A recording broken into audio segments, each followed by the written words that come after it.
Well, good morning, ladies and gentlemen, and a very warm welcome to Government House, Yarralumla. Dawa Nuna, Dawa Nunawel. I acknowledge the traditional owners of the land on which we meet, the Ngunnawal people, and pay my respects to their elders, past and present, emerging leaders, and all Aboriginal and Torres Strait Islanders gathered here with us this morning. My name is Paul Singer, and I'm the Governor-General's Official Secretary. And as this badge signifies with its cross quills, I'm the Secretary to the Council for the Order of Australia, the body which makes recommendations to the Governor-General, who is both the Chancellor of the Order and the Principal Companion of the Order. And I'm also the Secretary of the Australian Bravery Decorations Council, the body which makes recommendations to the Governor-General for Bravery Awards. Before we start the ceremony this morning, I'd like to acknowledge among our distinguished guests, General Angus Campbell, Chief of Defence Force, Commodore Letitia Van Stralen, representing the Chief of Navy, Brigadier Damien McLaughlin, representing the Chief of Army, Air Commodore David Horton, representing the Chief of Air Force, Mr Chris Teal, representing the Director General of the Australian Security Organisation, Ms Helen Wilson, representing the Commissioner of the Australian Public Service, and Mr Robert Aldermore, representing the National President of the Order of Australia Association. Welcome all. The Australian Honours System provides a wonderful mechanism through which we as a nation can recognise and celebrate ordinary people who do extraordinary things. Since its inception in 1975, almost 400,000 people have been recognised for their meritorious, bravery, military or national service. And the Order of Australia is the principal means of recognising outstanding service, and it's important to note that nominations come from all areas of the community. Anyone can nominate. Today is a special day, not only for the recipients, but also for their friends, their families, and the communities. It's a day when we celebrate a diverse range of impressive achievements and service. And my colleagues here at Government House are proud to play a small part in the recognition and celebration of that service, and we look forward to making this morning a day that you recall for a long time to come. Shortly, I invite you to stand for the arrival of Her Excellencies the Governor-General and Mrs Hurley, and then please remain standing and join in the singing of the first verse of the Australian National Anthem. The investiture will then begin in the order listed in your programs. After I read the names and citations, the recipients will enter from the doorway on my right, and after they've been invested by the Governor-General, they'll return via the central aisle to take up their seats at the back of the room. And it's at this point you might like to show your appreciation with a short applause. At the conclusion of the ceremony, the Governor-General will say a few words, and at the completion of the ceremony, I'll invite the recipients to join with Her Excellencies out on the state entrance stairs for an official photograph. And at this point, I just invite the remaining guests to remain in here in the drawing room to assist with the departure of Her Excellencies and the recipients. After the photograph, Their Excellencies and recipients look forward to joining with all guests in the dining room and out on the lakeside terrace where refreshments will be served. So, ladies and gentlemen, please relax and enjoy this very special occasion. Would you please stand for the arrival of Her Excellencies, the Governor-General of the Commonwealth of Australia and Mrs Hurley, and for the singing of the first verse of the Australian National Anthem.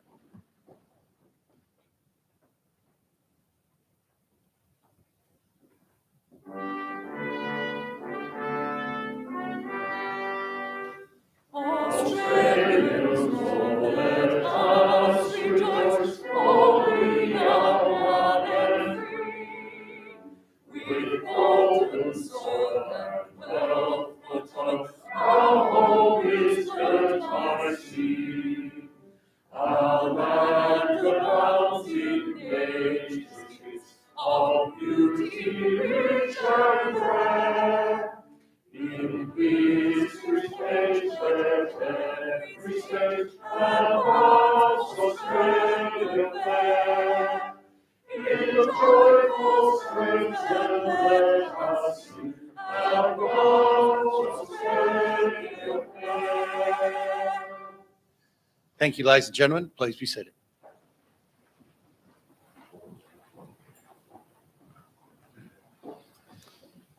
Good morning and a very warm welcome here to Government House from Linda and I and the staff at Yarralumla on what is a very important and significant day in the life of our recipients, their families and indeed our nation. Government House sits on the land of the Ngunnawal people, and I join in the the acknowledgement of country this morning. We live in a beautiful part of the country here in the ACT, with the Brindabellas down to the west, and the Namadgi down south, Murrumbidgee running down our western border. We do thank the Ngunnawal people for looking after it for us for generation after generation. Pay respects to their elders past and present, and particularly think of our responsibility to the younger generation at the moment, who are critical to the future of our country. Today, we are going to recognise the outstanding achievements of a number of Australians from a wide variety of fields of endeavour in our country. You will see this morning, and particularly so here in Canberra, we have both divisions of the Order of Australia being acknowledged, both the General Division for the general public and the Military Division, obviously for serving members of the ADF.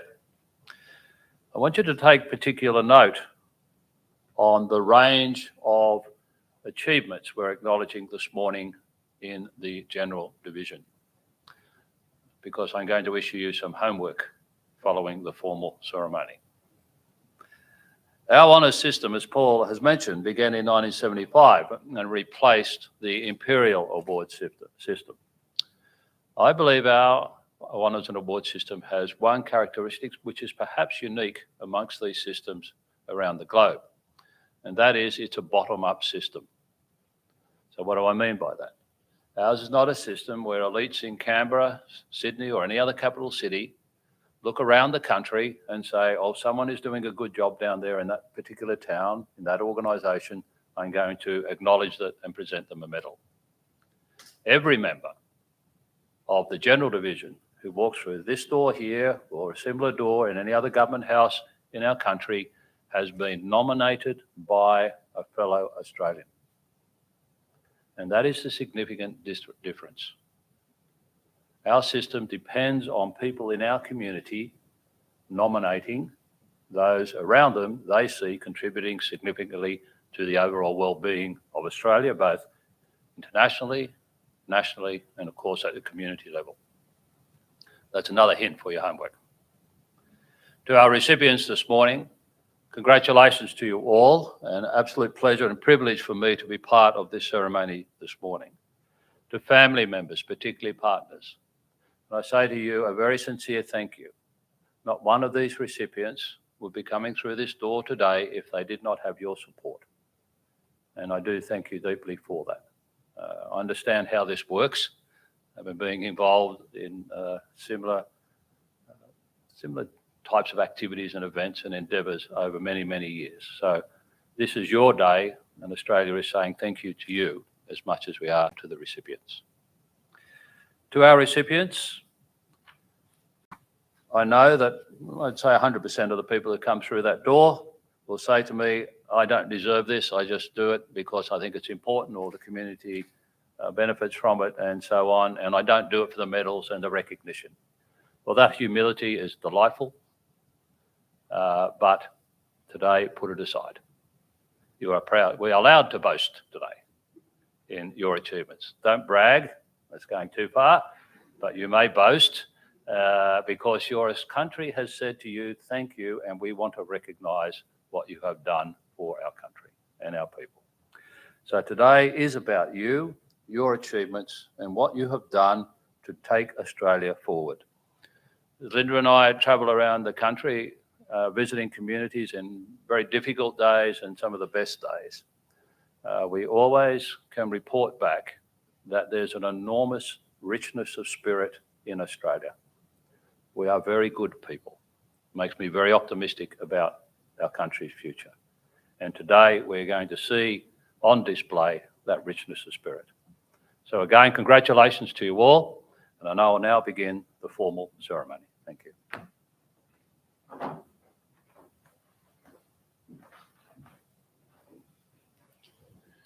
Thank you, Your Excellency.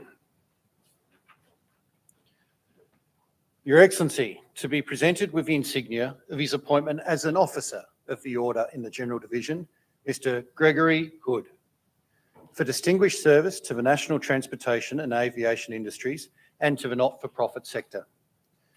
Mr. Hood's professional career, spanning over 40 years, has been dedicated to the safety of aviation in Australia to the benefit of the nation. Since joining Air Services Australia in 1993, he has, through his many managerial appointments, worked with ministers, chief executives, chief pilots, senior government officials, and key industry stakeholders in relation to aviation safety. He's also served in senior appointments within our Civil Aviation Safety Authority and is the Chief Commissioner of the Australian Transport Safety Bureau. In that role, he oversaw high-profile transport investigations that have resulted in important safety action and improvements across the aviation, rail, and marine transport sectors.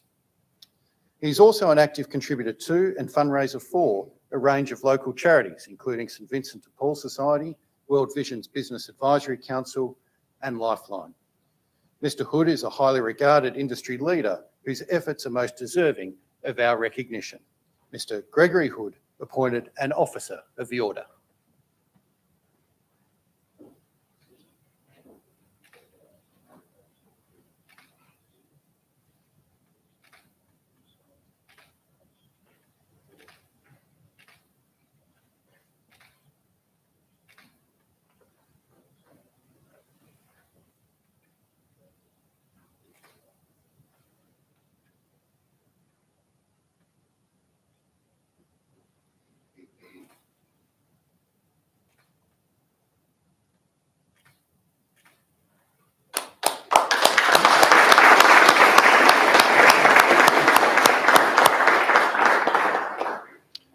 Appointed a member of the Order in the General Division, Professor Imogen Mitchell, for significant service to intensive care medicine and to tertiary education. Professor Mitchell is a highly dedicated and caring intensive care physician who is well known both nationally and internationally for leading complex system redesign and implementation to ensure quality and safety in the care of critically ill and dying patients. She's completed the largest Australian study to date on the dying process with 1,600 patients in hospitals, which will lead to changes in how end-of-life care is delivered in acute settings. More recently, she played an integral leadership role in the ACT's response to the COVID-19 pandemic, working with both hospitals and the aged care sector to ensure that our region was well positioned to respond to outbreaks.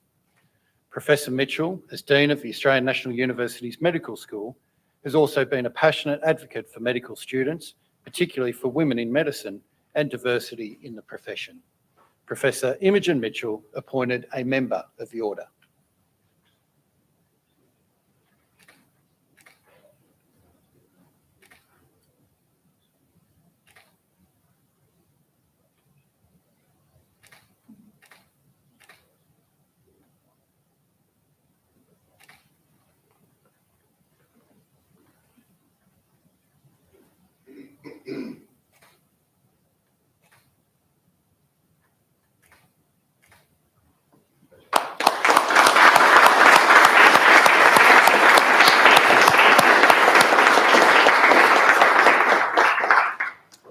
Appointed a member of the Order in the General Division, Mr. Michael Stafford Bennett, for significant service to the refrigeration industry and to the environment. Mr. Stafford Bennett has devoted over 30 years to the protection and restoration of the world's ozone layer. As Managing Director of the Refrigerant Reclaim Australia, he has served the refrigerants industry with distinction in its bid to collect and destroy ozone-depleting chemicals from being released into the atmosphere. He played a leading role as Chair of the Australian Refrigeration Council, where he established a licensing system for refrigeration and air conditioning technicians that has improved their skills and led to reduced emissions from refrigerant leaks. He's also generously shared his knowledge with other countries, particularly with our Pacific Island neighbours, to assist them to protect their environments through the sustainable disposal of ozone-depleting chemicals. Mr. Stafford Bennett has shown exemplary dedication and commitment to protecting and improving our global climate system. Mr. Michael Stafford Bennett, appointed a member of the Order.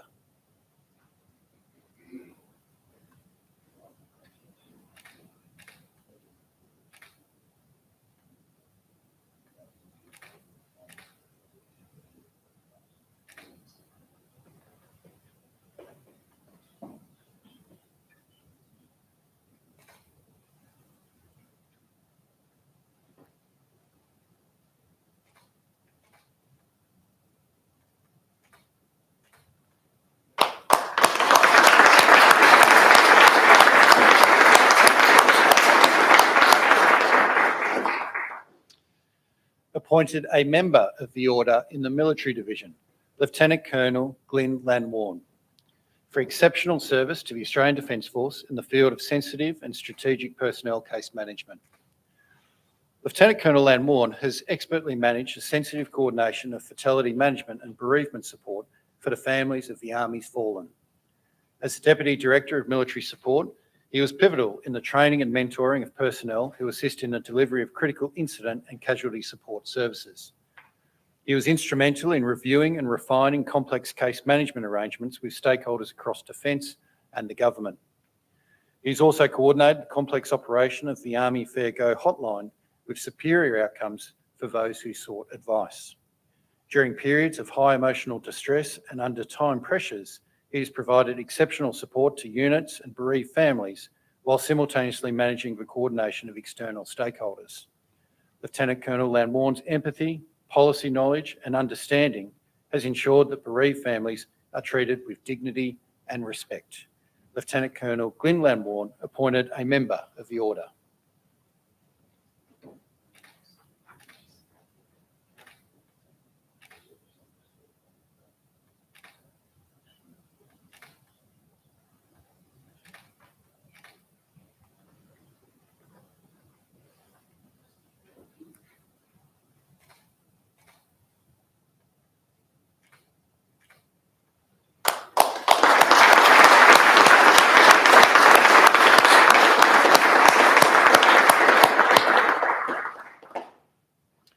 Appointed a member of the Order in the Military Division, Colonel Leonard Wee, for exceptional service to the Australian Army as Director of Military Arts, Royal Military College and Joint Logistics Command as the Chief of Staff.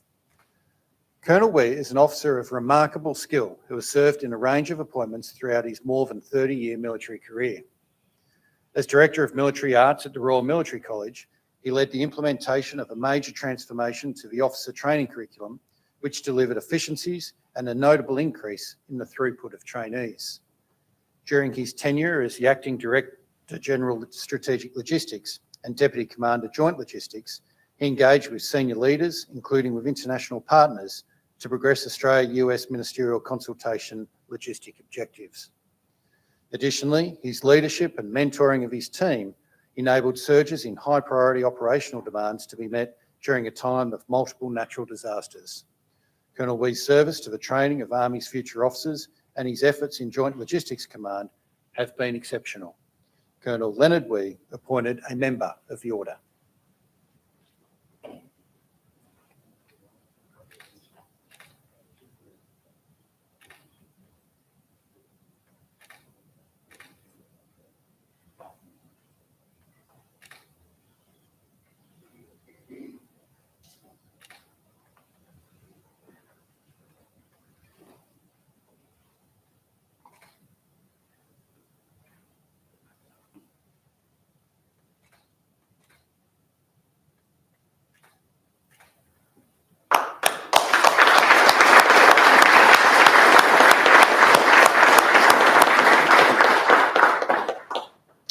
Awarded the Medal of the Order in the General Division, Mrs. Jillian Francis, for service to community history.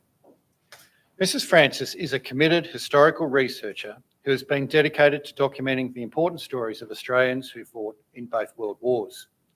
In 2014, she was the principal concept designer, researcher and historian for the Centenary of World War I project in Horsham, Victoria, and worked tirelessly to compile, catalogue, record and publish a comprehensive list of names of people from the area to be acknowledged on a new memorial. She's now undertaking a similar research project on the contribution made by people from the Horsham district to World War II. Mrs. Francis has a true love of history, and her efforts demonstrate her dedication to remembering those that have paid the ultimate sacrifice for our nation. Mrs. Jillian Francis awarded the Medal of the Order.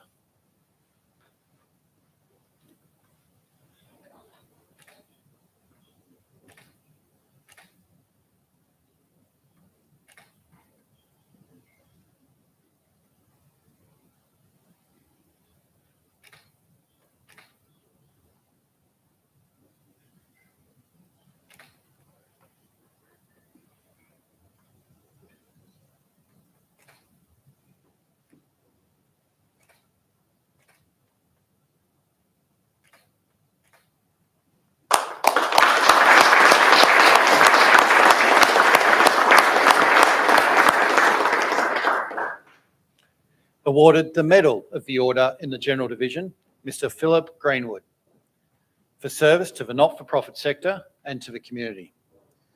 Mr. Greenwood sets a gold standard for work ethic and integrity and inspires those around him to rise to that level. His skill set in the field of governance, particularly for the not-for-profit sector, is outstanding. As the CEO of the John James Foundation, he was instrumental in developing the organisation into one of the largest healthcare charities in Australia and the largest in the ACT and surrounding region. He was the driving force behind the construction of the John James Village, a home away from home care facility administered by the Leukaemia Foundation for people undergoing blood cancer treatment at the Canberra Hospital. He's also been deeply involved in Rotary, particularly with the Youth Leadership Program. Mr. Greenwood is a tireless servant of the community and an example to us all. Mr. Philip Greenwood awarded the Medal of the Order.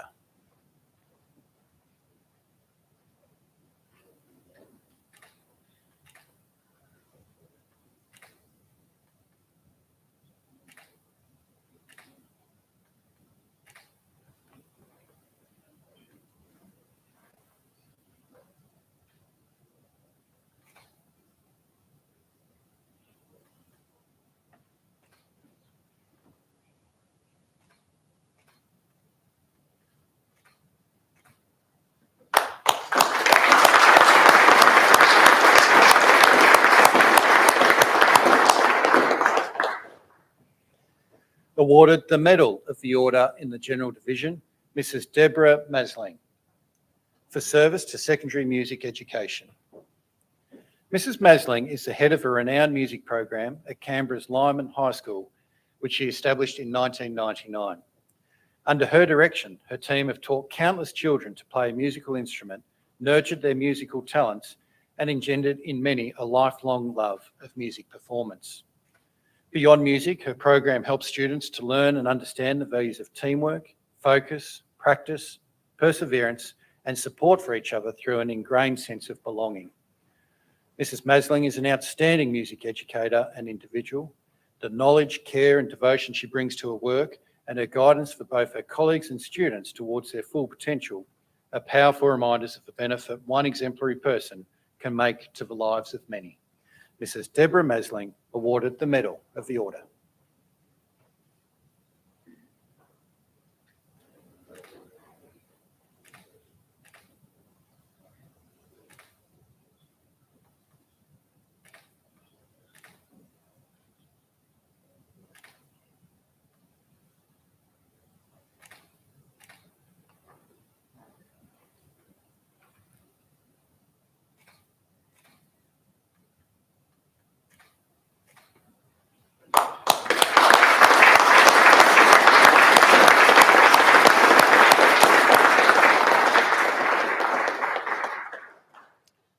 Awarded the Medal of the Order in the Military Division, Warrant Officer Class 1, Nadia McCulloch, for meritorious service as the Command Chief Clerk at Forces Command and Headquarters 2nd Division and as the Technical Manager at the Army Personnel Support Unit, New South Wales.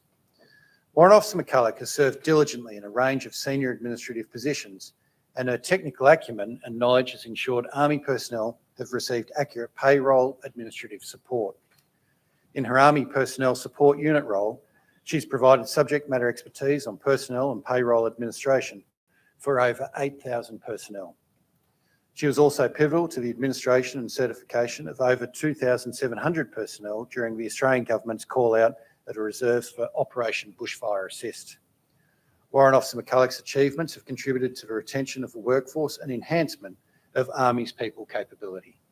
Warrant Officer Class 1, Nadia McCulloch, awarded the Medal of the Order.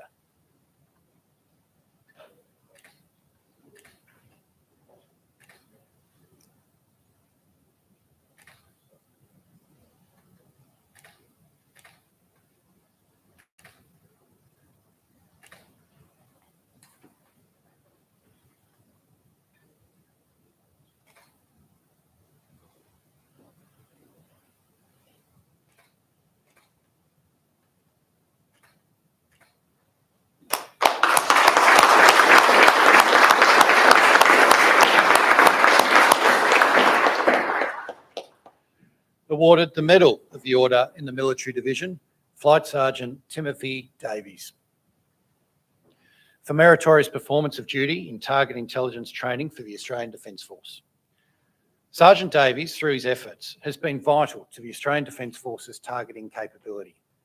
He identified and rectified procedures supporting Operation Okra and, during the Battle for Mosul, sought ways to achieve operational and strategic outcomes through dynamic and deliberate targeting. Using his knowledge of joint targeting and a coalition environment, he developed a training package for his team which resulted in high-quality information flow to the Commander Air Task Group. Notably, at the Air Warfare School, he developed and delivered a course that is recognised as the most comprehensive of its type in the Australian Defence Force.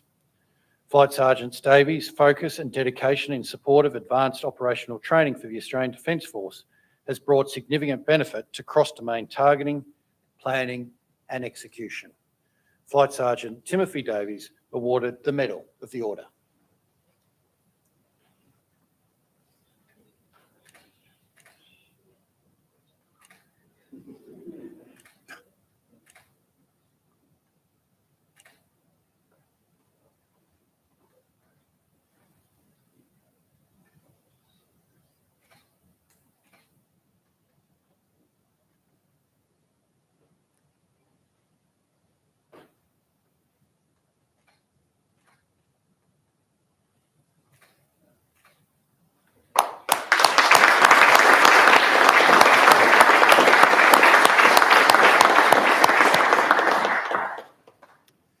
We move now to the Conspicuous Service Decorations. Awarded the Conspicuous Service Cross, Lieutenant Colonel Matthew Brooks, for outstanding devotion to duty as Army's Principal Ammunition Technical Officer. Lieutenant Colonel Brooks has fundamentally reformed the land munition system to better align with the capability needs of our Army and the broader enterprise. His exceptional skill, unwavering commitment and outstanding leadership help reform the land munition system across the areas of workforce, inventory and assurance. These efforts significantly reduce financial and preparedness risk for defence and helped assure the safe use, management and accounting of explosive ordnance. Lieutenant Colonel Brooks' strategic objective, vision for reform and ability to execute it will positively impact defence for years to come. Lieutenant Colonel Matthew Brooks awarded the Conspicuous Service Cross.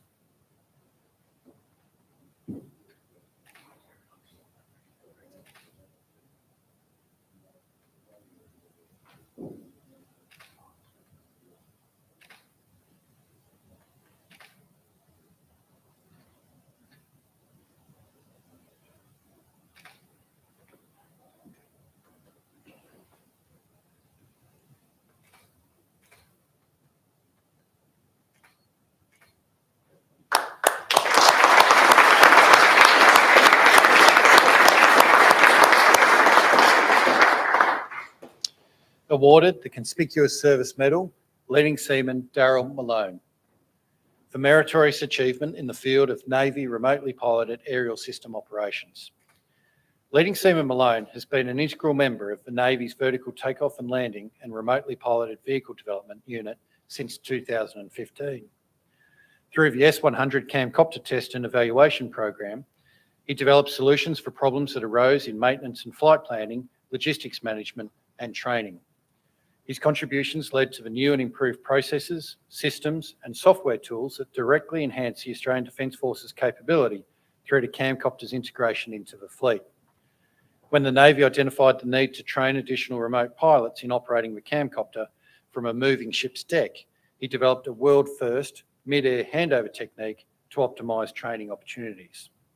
Leading Seaman Malone's commitment to excellence and his achievement have created lasting benefits for our Navy and our Defence Force. Leading Seaman Daryl Malone awarded the Conspicuous Service Medal.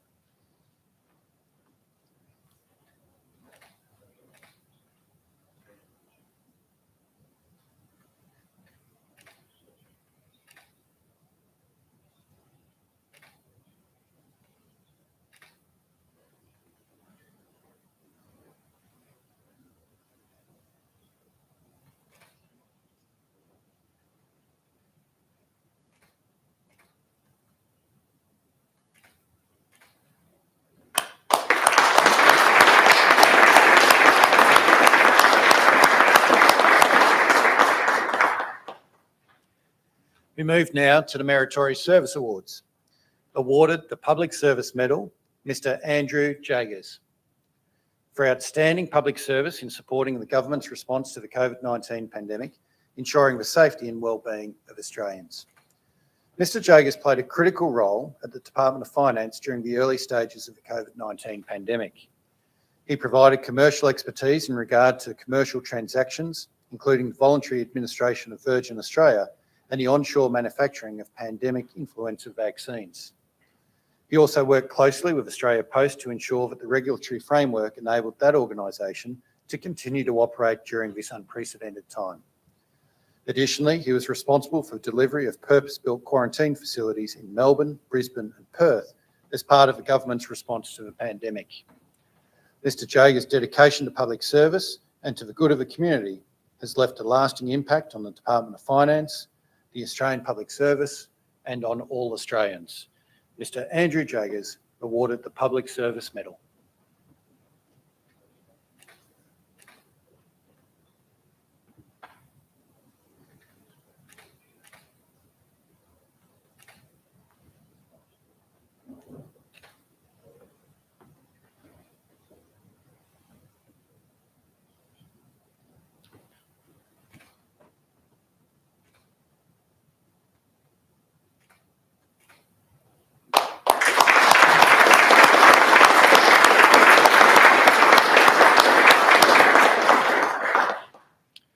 Awarded the Public Service Medal, Dr. Ann Jenkins, for outstanding public service to public health through specialised data analytics. Dr. Jenkins provided outstanding support to the ACT Health Directorate's COVID-19 vaccination program. She developed and modelled the requirements for vaccine supply and demand, which determined the siting and the size of the mass vaccination clinic in the ACT. She was also the sole data analyst responsible for analysing and reporting COVID-19 vaccine data for our community throughout the pandemic. Her detailed modelling informed territory, state and Commonwealth negotiations such that the ACT obtained and maintained a sufficient vaccine supply.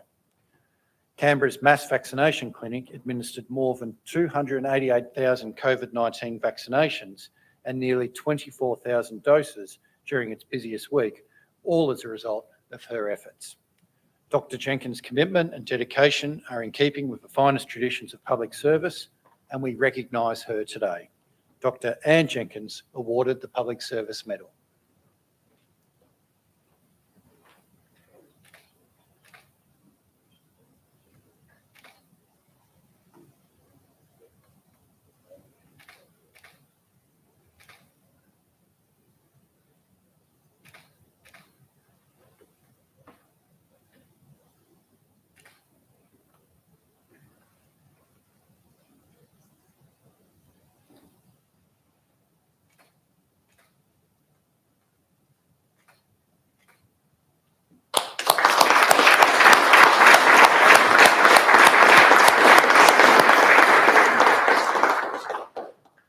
Awarded the Public Service Medal, Ms. Patricia Johnson, for outstanding public service as a Public Information Coordinator during the ACT's lockdown period.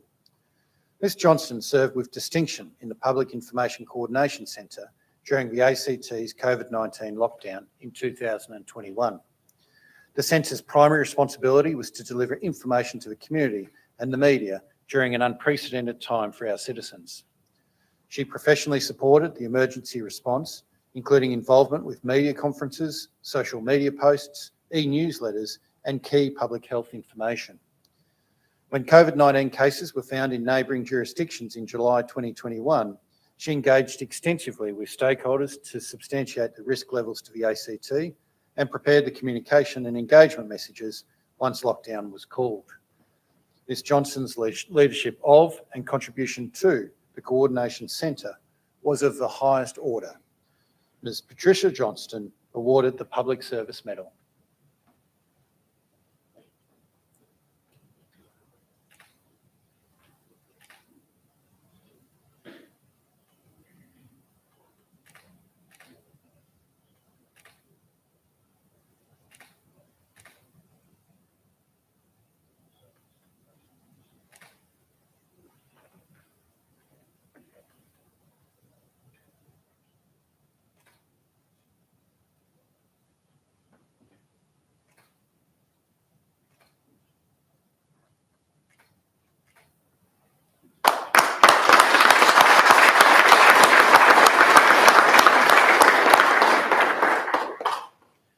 Awarded the Public Service Medal, Dr. Sally Singleton, for outstanding public service in public health. Dr. Singleton has provided outstanding service to the ACT community in her role as a public health physician. She's been vital to increasing the capability of the medical officer team in the ACT Health through the professional development of junior medical officers. She expertly led a team of undertaking risk assessments, case management, and COVID-19 policy development, including acute response teams and outbreak management teams. She also provided exceptional support, guidance, and professional advice to the ACT education sector in the development of school outbreak guidelines and management plans over the course of the pandemic. Dr. Singleton's superior efforts have strengthened relationships between the ACT Health Directorate and non-government organisations, resulting in an enduring legacy of cooperation. Dr. Sally Singleton awarded the Public Service Medal.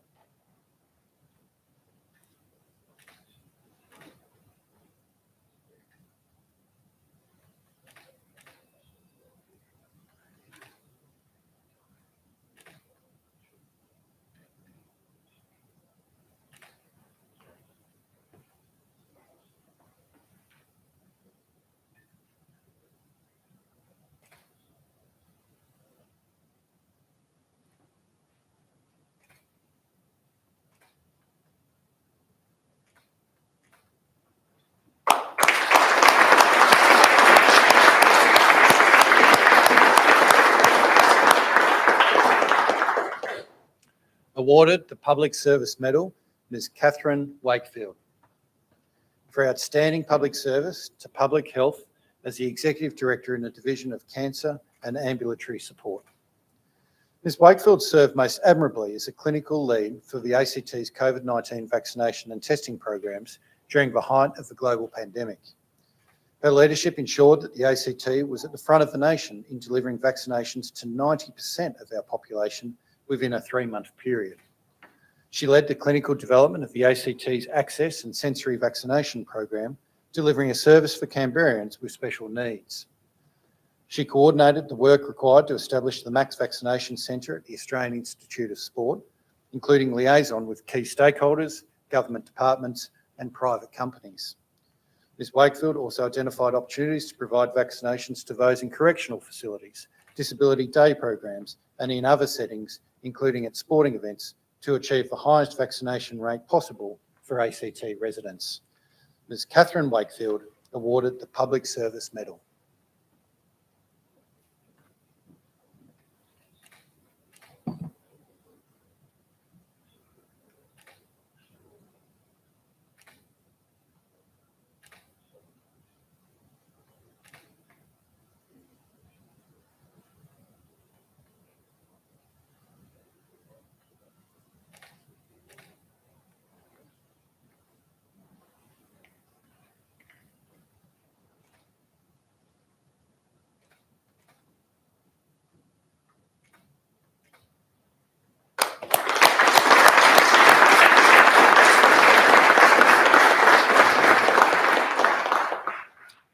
Your Excellencies, ladies and gentlemen, that concludes the presentations.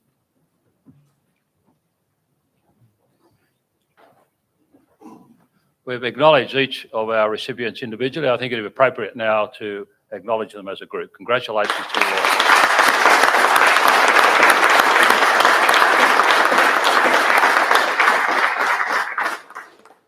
Some observations, if I may.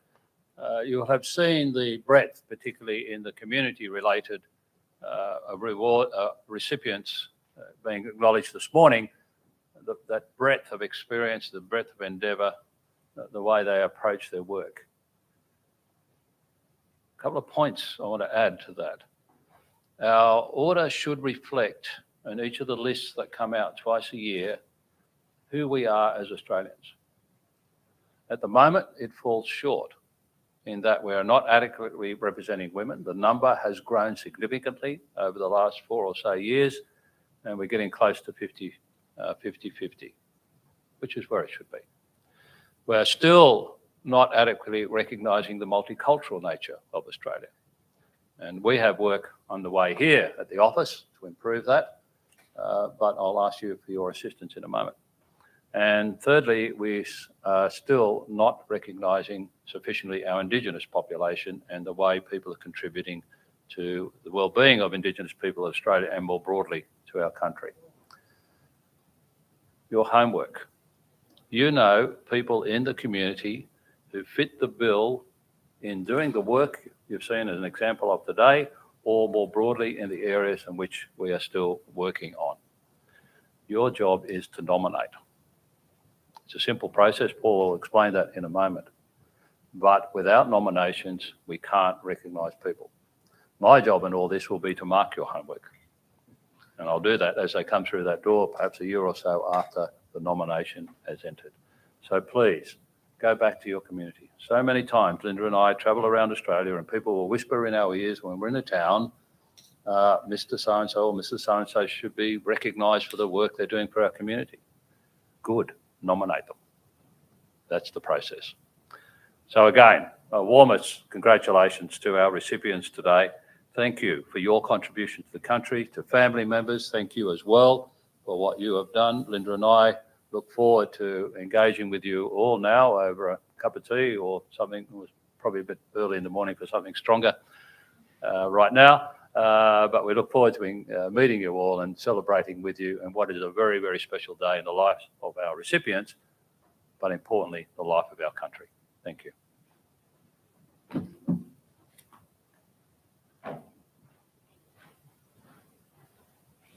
Thank you, Your Excellency. Well, ladies and gentlemen, to assist with the homework that the Governor-General has set, I do encourage you to access the online nomination form, which is available on the Governor-General's website at www.gg.gov.au. As the Governor-General said, it's a relatively straightforward process, and we look forward to welcoming those that have been successful through that process to an investiture such as this in the near future. I now invite the recipients to join with Her Excellencies on the state entrance stairs for an official photograph. Would you please stand for the departure of Her Excellencies the Governor-General and Mrs. Hurley.